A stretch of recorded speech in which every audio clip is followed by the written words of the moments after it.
नमस्कार। मेरा नाम है डॉक्टर अभिषेक सिंह। मैं गंगाशील हॉस्पिटल बरेली में कैंसर विशेषज्ञ के तौर पे काम कर रहा हूँ। आज हम बात करते हैं ब्रेस्ट कैंसर यानी स्तन के कैंसर के बारे में। स्तन के कैंसर के बारे में भारत में जागरूकता की बहुत ज़्यादा कमी है और इसीलिए हमें ये जानना ज़रूरी है कि कैंसर और ख़ासकर स्तन कैंसर के विषय में जागरूक होना क्यों ज़रूरी है। उसका एक मुख्य कारण ये है कि भारत भर में, पूरे भारत में ब्रेस्ट कैंसर के इंसिडेंस तेज़ी से बढ़ते जा रहे हैं। बहुत सारे नए केसेस मिलते जा रहे हैं। पहले ऐसा होता था कि भारत में रूरल जो एरियाज़ थे, सब अर्बन एरियाज़ थे, वहाँ पे सर्विक्स यानी गर्भाशय के मुख का कैंसर प्रमुखता से पाया जाता था, नंबर 1 कैंसर था। और ब्रेस्ट कैंसर सिर्फ अर्बन यानी शहरी इलाकों में पाया जाता था। लेकिन आज की स्थिति ये है कि अर्बन और रूरल दोनों जगह पे बड़ी तेज़ी से बढ़ते हुए ब्रेस्ट कैंसर नंबर 1 कैंसर इस समय बन गया है भारत भर में। ये आप समझें उसका इंसिडेंस कितना तेज़ी से बढ़ रहा है कि हर 4 मिनट पे एक नए पेशेंट का डायग्नोसिस बन रही है स्तन कैंसर को लेके। और क्योंकि भारत में बहुत लेट स्टेज पे डायग्नोसिस बनती है, देर में डॉक्टर के पास पहुंचते हैं, तो लगभग हर 13 मिनट पर आप ये मान के चलिए कि एक महिला की मृत्यु स्तन कैंसर के कारण से हो रही है। तो इतना भयावह इसका रूप होता जा रहा है, बढ़ता जा रहा है, इसलिए अवेयरनेस की बहुत ज़रूरत है। 2030 तक ये माना जा रहा है कि महिलाओं में मृत्यु का सबसे बड़ा कारण स्तन कैंसर बन सकता है और उस तरफ काफ़ी तेज़ी से आंकड़े बढ़ते हुए भी दिख रहे हैं। मोटे मोटे तौर पर अगर देखा जाए तो भारत में हर 28 में से एक महिला को स्तन कैंसर होने की संभावनाएं हैं। अगर हम शहरी और ग्रामीण क्षेत्र में उसको डिवाइड कर दें तो शहरी क्षेत्र में हर 22 में से एक महिला को और ग्रामीण क्षेत्र में हर 60 में से एक महिला को स्तन कैंसर होने की संभावना है। दिक्कत और चिंता वाली बात यह है, खासकर हम भारतीयों के लिए, कि भारत में कम उम्र में भी ये ज़्यादा देखने को मिल रहा है।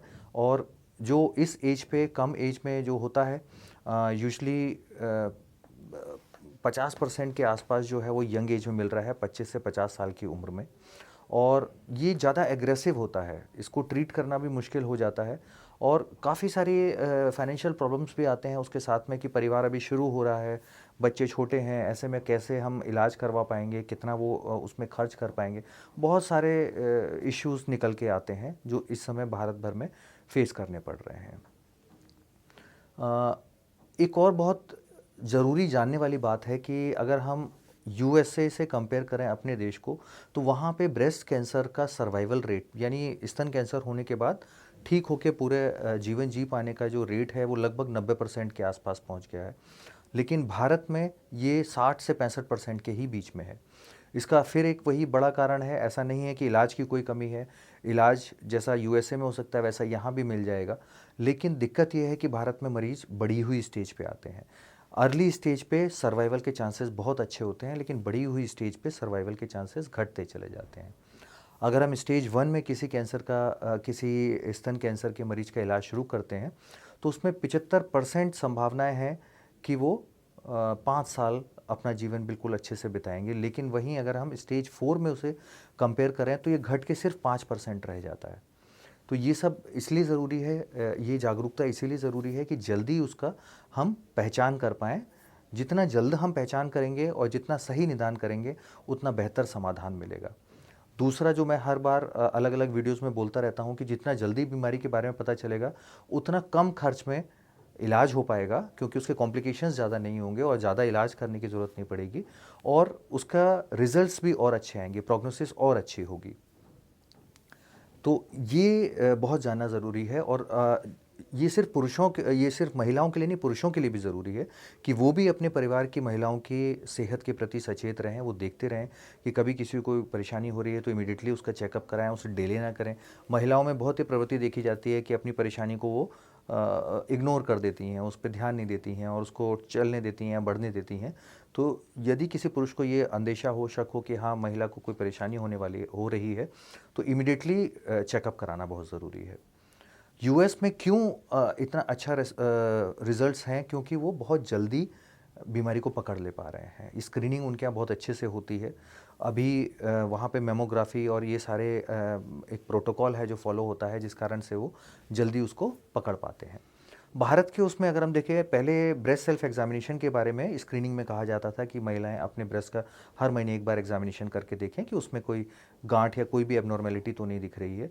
लेकिन अब वो ब्रेस्ट सेल्फ एग्जामिनेशन उससे हट गया है अब। लेकिन मैं भारत के परिप्रेक्ष्य में अगर मानूं तो वहाँ यूएस में लोग कोशिश कर रहे हैं कि 2 सेंटीमीटर से कम की गांठ पकड़ में आए, या ऐसी गांठ भी मिल जाए, या ऐसी शुरुआत में कैंसर मिल जाए जो टटोलने में भी नहीं पता चल रहा है। लेकिन भारत में अभी भी बहुत बड़ी बड़ी गांठें लेके मरीज आते हैं, 6 सेंटीमीटर 8 सेंटीमीटर घाव बन जाते हैं। तो ऐसे में अगर ब्रेस्ट सेल्फ एग्जामिनेशन महिलाएं कर रही हैं तो उससे जल्दी पकड़ने में, बीमारी को जल्दी पकड़ने में, उसका बेहतर निदान और समाधान करने में आसानी रहेगी। तो ब्रेस्ट सेल्फ एग्जामिनेशन एक तरीका है, बल्कि और अब जो रिकमेंडेड गाइडलाइंस में कहा जाता है ब्रेस्ट अवेयरनेस के बारे में, कि आपके स्तन के बारे में आपको आपको पता होना चाहिए कि उसमें कोई बदलाव तो नहीं हो रहा है, उसकी त्वचा में कोई बदलाव तो नहीं है, निपल से कोई खून पानी तो नहीं आ रहा है, कहीं कोई गठान तो नहीं लग रहा है, कांख में या बगलों में कोई गांठें तो नहीं दिख रही हैं। तो इस तरह की कोई भी अगर चीज़ दिख रही है, कुछ भी अगर डाउटफुल है, तो इमीडिएटली जाके डॉक्टर से चेकअप कराएं। और स्क्रीनिंग के लिए भी कहा जाता है कि 30 साल के बाद 3 साल में एक बार महिलाएं डॉक्टर से एग्जामिन करवाते रहें। और 40 से 45 की उम्र के बाद अगर फैमिली हिस्ट्री पॉजिटिव है, परिवार में किसी को, माता को, बहन को या मौसी को, किसी को ब्रेस्ट कैंसर रहा है, तो वो स्क्रीनिंग जल्दी शुरू कर सकते हैं मैमोग्राफी के थ्रू। अदरवाइज़ 45 साल की उम्र के बाद हर साल वो करना चाहिए, और 55 साल की उम्र के बाद वो 2-2 साल तक उसका गैप को बढ़ाया जा सकता है। तो ऐसे स्क्रीनिंग के तरीक़ों से भी हम ब्रेस्ट कैंसर को जल्दी पकड़ सकते हैं, और जितना जल्दी उसको पकड़ेंगे उतना अच्छा, और पूरा लाइफ जीने की संभावनाएं बेहतर होती जाएंगी, बढ़ती चली जाएंगी।